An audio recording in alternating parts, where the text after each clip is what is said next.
This gangster's team gets trapped in an ancient, deadly place in the forest, filled with dangerous traps. There was a massive treasure that both the looters and the gangsters were after. The story begins with a gangster named Back, who worked for a man named Walker. Although Back had committed many wrongs, he had a good heart. Since childhood, he loved cooking and had been saving money to open his own restaurant. To achieve this, he followed every instruction from his boss Walker to earn a large sum of money in return. Walker assigned Back to collect debts from people he had paid. If someone refused, Back had his own methods. As usual, Back headed to a nightclub for his next mission, where one of Walker's men briefed him. Everyone at the club was enjoying themselves, and Walker's man pointed out some football players. One of them had borrowed a large sum from Walker but had failed to repay it. Back's task was to retrieve the money. The man was nervous because the footballer was with his entire strong team, capable of harming anyone. Back understood the risk and went directly to confront them. He demanded the repayment, but the footballer, angry and arrogant, refused, claiming he would pay later. Back reminded him that the deadline had passed and interest was due. Instead of cash, Back sought something valuable as collateral to ensure repayment, spotting a ring on the player's hand. He demanded the ring, which enraged the footballer and his team. They treated Back rudely and even threw drinks at him, but he stayed calm, moved to the restroom, and called Walker, reporting that the players were uncooperative. Walker instructed him to collect the debt his own way. Back returned, offering the players a final chance. When they attacked, he skillfully fought them off, demonstrating his immense strength, turning the nightclub into a battlefield. The main footballer tried to flee, but Back injured him and took the ring. With the ring, Back could now claim his reward from Walker, bringing him closer to his dream of opening a restaurant. However, as he left with the ring, someone ambushed him. Back couldn't react in time and fell, and a man stealthily stole the ring and ran. Back recognized the thief as one of Walker's men, realizing Walker had sent him to take the ring. Furious, Back confronted Walker, demanding why he was given missions if not trusted. Deciding he would no longer work with Walker, Back demanded all his earned money to leave, but Walker refused, saying he must first complete one final, most dangerous mission. Walker explained his son Travis, a freshly graduated archaeologist from Harvard, had left his studies to pursue research elsewhere. Walker wanted Back to go into the forests of Africa by any means necessary and bring back his son Travis, who was conducting research there. This was Back's final mission, and Walker promised that upon completing it, he would receive a large sum of money to finally open his restaurant. Back found the plan appealing because it meant profit, so after some thought, he agreed. Walker made all the arrangements for Back to reach the African forest. Back began his journey, unaware that this mission would be far more dangerous than his previous ones, filled with life-threatening challenges. Using survival skills, he would have to stay alive. Along the way, Back met a man named Douglas, who was piloting a plane to transport him safely into the forest. Douglas's mind was unpredictable and somewhat unhinged, and his plane was unreliable, but he managed to land safely where Back needed to go. As they traveled, Douglas explained that this forest was mysterious, many entered, but few returned. He also mentioned a major location called Dorado, ruled by a leader named Hatcher, who controlled everything there. Without Hatcher's permission, no one could enter, and it was likely that Travis was in that very place. Back decided to approach Hatcher for permission to enter. Meanwhile, in Dorado, Travis was seen meeting a woman named Maria. Maria was furious at Travis because he had borrowed a significant amount of money from her and had not repaid it. However, she also knew why Travis had left his Harvard studies. He had been searching for an extremely valuable treasure hidden somewhere in Dorado's ancient grounds, a treasure no one had ever found. Travis needed a boat to explore safely, but Maria, being business-minded, agreed to provide one only if she received half of whatever treasure he found. Although Travis was reluctant, risking his life to find the treasure, he eventually agreed to her terms and decided to take the boat later that evening. Meanwhile, Back had reached Hatcher, the ruthless leader who forced the people in Dorado to work under extreme conditions, backed by armed men everywhere. No one could enter without Hatcher's permission. Back approached Hatcher and explained that he had come for Travis. Hatcher, aware of Travis's location, provided the information but demanded a significant payment for access to Dorado. Determined to retrieve Travis at any cost, Back paid the required sum, securing entry into the sacred grounds, where countless ancient treasures might lie hidden beneath the earth. At this point, Back had no idea about all the other complexities. He was just here to retrieve Travis. Back entered Maria's bar, which she ran, and initially, Maria found him quite attractive. After all, he was strong, rugged, and handsome. But Back didn't melt. He went straight to asking about Travis. By coincidence, Travis was right there, and upon hearing Back's name, he approached him immediately, demanding to know what he wanted. Back explained that Travis's father had sent him to bring Travis back and urged him to come quietly to avoid trouble. Travis, angry and rebellious, refused, especially because he despised the idea of following a father who imposed his own dreams on his child. Back realized Travis wouldn't cooperate easily, so he warned him, comply peacefully, and nothing would happen, but resist, and the alternative would be painful. Ignoring the warning, Travis tried to flee, underestimating Back. Instantly, Back grabbed him and struck him multiple times. The young man was defenseless, and eventually, Back handcuffed him. Maria's small bar had suffered considerable damage during the struggle, likely forcing her to hold Travis accountable. With Travis now in his custody, Back was ready to leave, but Hatcher and his men suddenly arrived. Hatcher declared that Travis could not be taken anywhere, knowing that Travis held knowledge of an ancient site containing treasures worth billions on the current market. He demanded that Travis reveal the location before Back could leave. Back refused, insisting he was taking Travis now, no matter what. Enraged, Hatcher ordered his men to attack. Though armed with no weapons, Back fought and defeated all of them with skill and precision. Some had guns, but Back was agile enough to dodge and disarm them, never firing because he was here only to complete his mission, not kill. Hatcher, witnessing his men fail against one man, was stunned and impressed, perhaps even fascinated by Back. Meanwhile, Travis tried to escape again, but Back caught him. Outmaneuvering everyone, Back got Travis into a jeep and began driving away, intent on taking him directly to his father. At that moment, Travis acted cunningly, jamming something into the steering wheel, causing the jeep to go out of balance. Ahead, a mountainside loomed, and the vehicle tumbled down the slope, both Back and Travis sliding uncontrollably and sustaining injuries. They fell into a pond at the base just in time, narrowly surviving as the jeep crashed nearby. They emerged from the pond and moved toward the forest, while Hatcher, furious, reached the mountainside. He had never imagined an outsider could attack his men so effectively and feared that Back, with Travis's help, might even locate the ancient treasure. Hatcher commanded his men that under no circumstances should Back survive, he had to be killed. Hatcher had now deployed his men throughout the forest to capture Back and Travis and bring them to him. Back, with Travis in tow, moved cautiously, but Travis still tried to trick him into escaping. However, with handcuffs securing his wrists, Travis couldn't go anywhere. He realized he would need a cleverer plan. After walking for a while, Travis claimed he needed to use the restroom and asked Back to remove the cuffs so he could go alone. But Back, suspecting a trick, left the cuffs on and simply unzipped Travis's pants so he could take care of it.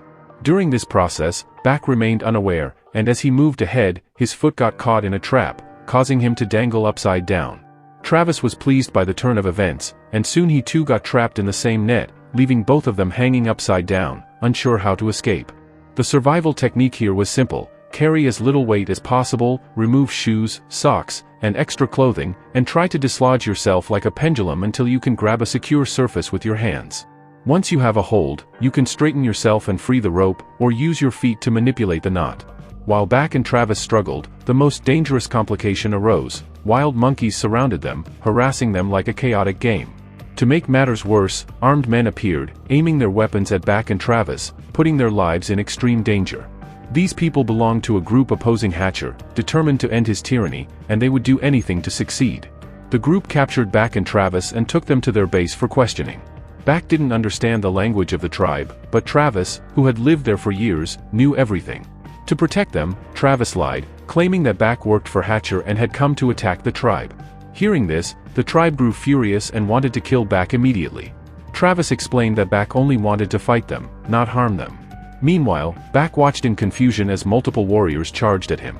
He tried to resist, but the smaller, agile attackers kept overpowering him, knocking him down repeatedly. After some time, Back's anger boiled over. He fought back with immense strength, defeating the attacking warriors one by one, finally taking down a key fighter. Just as the situation was escalating further, the tribe's leader arrived. It was Maria, the same woman from the bar. She quickly intervened, separating everyone and explaining the situation. Maria assured her people that Back was not aligned with Hatcher, calming the chaos and preventing further bloodshed. Back had witnessed Hatcher's men fighting earlier, so the tribe might have misunderstood the situation. As night fell, Back, Travis, and Maria sat down for dinner. Back was still confused about many things, so Maria explained everything. She told him that Hatcher's people tortured everyone relentlessly, which was why they had all turned against him. She also revealed that Hatcher was searching for the ancient object Travis had been seeking, a priceless artifact. If Hatcher obtained it, he would become incredibly wealthy and even more dangerous. As they talked, a young boy approached Back, asking questions about wrestlers and actors. Back answered, and the boy, impressed, gifted him a locket, calling him a brave warrior. Suddenly, heavy gunfire erupted. It was Hatcher, arriving with his men. Chaos ensued as everyone scrambled for safety. Back quickly grabbed Travis and Maria and headed to a boat, with the boy trying to escape as well, but Hatcher shot him, killing him instantly. Enraged but knowing retreat was safer, Back, Travis, and Maria sped away on a motorboat. Back assured Maria he would help locate the artifact, adding that once she found it, she would guide them out of the forest so he could safely take Travis away. Travis, silent on the side, had no say in the plan. They reached a mountainous region, with Travis guiding them to the artifact. Maria promised not to hand it over to Hatcher, knowing its immense value and that giving it to him might endanger them all. Following the plan, they reached a waterfall, and Travis waded into the center, signaling Back and Maria to follow to the other side where the artifact was likely hidden. Below the waterfall lay a network of massive caves. Excited, Travis stepped inside, but a sudden explosion forced them back, revealing that the area was riddled with traps. Every step had to be calculated, or they risked being crushed by falling rocks. Time was short to retrieve the artifact. Travis, having researched extensively, carefully advanced, placing his feet precisely to avoid traps. Back and Maria lagged behind. Inside the caves, wooden supports had been placed to stabilize the structure, but the movement began breaking them. Finally, Travis located the ancient artifact, grabbed it, and urgently signaled Back and Maria to follow him. Despite the collapsing cave, all three narrowly escaped. The entire cavern crumbled behind them, but at last, they had the ancient artifact that so many had been seeking. Night had fallen, and the three of them, Back, Travis, and Maria, sat together, talking. Maria, celebrating the moment, offered them some fruit and reminded Travis of their earlier agreement to split the treasure 50-50. But Travis revealed the truth: he never intended to sell the artifact. He only wanted to find it and place it in the city museum, earning recognition in his field. Maria, frustrated, insisted she needed the artifact to free her tribe. Perhaps she had anticipated this all along. Suddenly, Back collapsed, paralyzed, and moments later, Travis too fell stiffly to the ground. It turned out the fruit Maria had given them contained a paralyzing agent. She took the artifact from Travis, leaving with only a warning that the effect would last a few hours before they returned to normal. Both Back and Travis lay on the ground, able to see each other but unable to move. Hours passed, and wild monkeys approached, threatening them. Slowly, the paralysis began to wear off, and Back managed to scare the monkeys away. Travis recovered as well, but Back quickly recuffed him and prepared to leave the forest. He was determined to take Travis to his father. Back returned to Douglas and instructed him to ready a plane for their departure. However, Douglas delivered shocking news. Although Maria had secured the artifact, Hatcher and his men had captured her, taken the object, and would likely kill her soon. Travis, hearing this, wanted to help Maria. Despite being selfish, he remembered that Maria had saved them in a dangerous situation. Conflicted, Back recalled his promise to Maria to help her retrieve the artifact, and he and Travis made the decision to infiltrate Hatcher's heavily guarded base to rescue her. Back carefully outlined the plan, emphasizing timing, positioning, and coordination, and they moved forward under the cover of shadows. Inside the compound, chaos reigned. Hatcher's men had captured Maria, and Hatcher himself had begun systematically hunting down her gang, executing them with ruthless precision. Just as Back and Travis approached, Back made a decisive move. He called Hatcher directly, his voice calm but commanding, demanding that he release both Maria and the artifact immediately, warning that Back's arrival would bring serious consequences. Hatcher's laughter echoed over the line, dripping with arrogance, as he confidently deployed heavily armed soldiers to stop Back, certain that no lone intruder could breach his defenses. The security was extreme, a layered nightmare of guards, barricades, and traps, clearly intended to intimidate anyone attempting entry. Outside, Douglas initiated a clever diversion, but even that was outmatched by the sudden tremor that ran through the ground as a massive herd of bulls thundered toward Hatcher's men. The soldiers, caught completely off guard, scattered in panic, giving Back and Travis the perfect opportunity to slip inside the fortress undetected. Moving like shadows, agile and relentless, they fought their way through the chaos, striking with precision, dodging bullets, and taking down enemies one by one. But the real danger emerged quickly. Most of Hatcher's men were armed with powerful firearms, and continuous gunfire forced Back and Travis to seek cover behind crates, walls, and debris. Years ago, Bak had made a solemn vow never to use a gun to take a life, a promise he had kept faithfully, until now. Enemies positioned too far away to reach with hand-to-hand combat left him no choice but to break his vow. With steady hands and a focused mind, he picked up a rifle and methodically began eliminating soldiers from a distance. Travis watched in stunned awe as Bak's strategy unfolded, even witnessing him target a massive fuel tanker.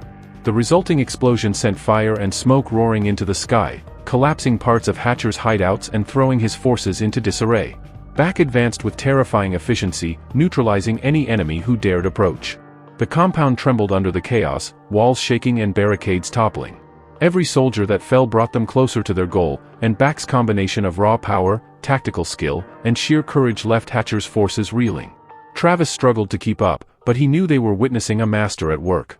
In the middle of the destruction and gunfire, the path to rescuing Maria and securing the artifact was slowly being carved out, one precise, devastating move at a time. Meanwhile, some of Hatcher's men were fleeing in a rugged armored vehicle, carrying Maria and the ancient artifact. Travis, ever alert, immediately spotted them and didn't hesitate. With a burst of speed, he rammed his own vehicle into theirs, sending them spinning off the path. The impact was enough to stop them in their tracks, allowing Maria to slip free and the artifact to remain in their possession. Relief washed over the group, but there was no time to celebrate. Bak now faced Hatcher's 3 elite warriors, each heavily armed and fiercely trained, ready to take him down. Bak's eyes narrowed as he assessed their movements. Using his superior hand-to-hand combat skills, he engaged them with lightning-fast strikes, parries, and counterattacks. The battle was intense, evenly matched at first, as each warrior tried to gain the upper hand. But Bak's unstoppable determination, honed through years of survival and combat, gradually gave him the advantage. With calculated precision, he disarmed and incapacitated each of the 3 warriors one by one, leaving them defeated on the ground. From a distance, Hatcher observed the chaos and realized, to his horror, that more than half of his men had already been eliminated. Rage consumed him as he stormed directly toward Bak, his fists clenched and eyes blazing. Bak stepped forward, warning him to leave before things got worse, but Hatcher, stubborn and arrogant, refused. Just then, Maria's teammates arrived, flanking Hatcher from all sides and surrounding him. He fired his weapon in desperation, but they retaliated simultaneously from multiple angles, forcing him to retreat step by step. Overwhelmed by coordinated fire, Hatcher finally fell, collapsing to the ground, dead. With the threat neutralized, Bak fulfilled his promise to Maria by ensuring the ancient artifact was safely in Travis's hands. With their objective secured, Bak's focus shifted to the final task, taking Travis to Walker. Upon arriving, Walker's fury was immediate. Seeing his son, he scolded and struck him, his shame and disappointment spilling over. Observing the interaction, Bak finally understood why Travis had abandoned his father. The man had shown no respect or care for his son, treating him like a failure. Acting quickly, Bak retrieved the special fruit that caused temporary paralysis and fed it to Walker and his armed men. Instantly, they collapsed to the ground, unable to move. Seizing the opportunity, Bak guided Travis away safely. For Travis, this marked the start of a new life, free from his father's oppression. Meanwhile, Bak ensured the ancient artifact, and the futures of both him and Travis remained secure. With that, their mission was complete, and their story reached its satisfying conclusion.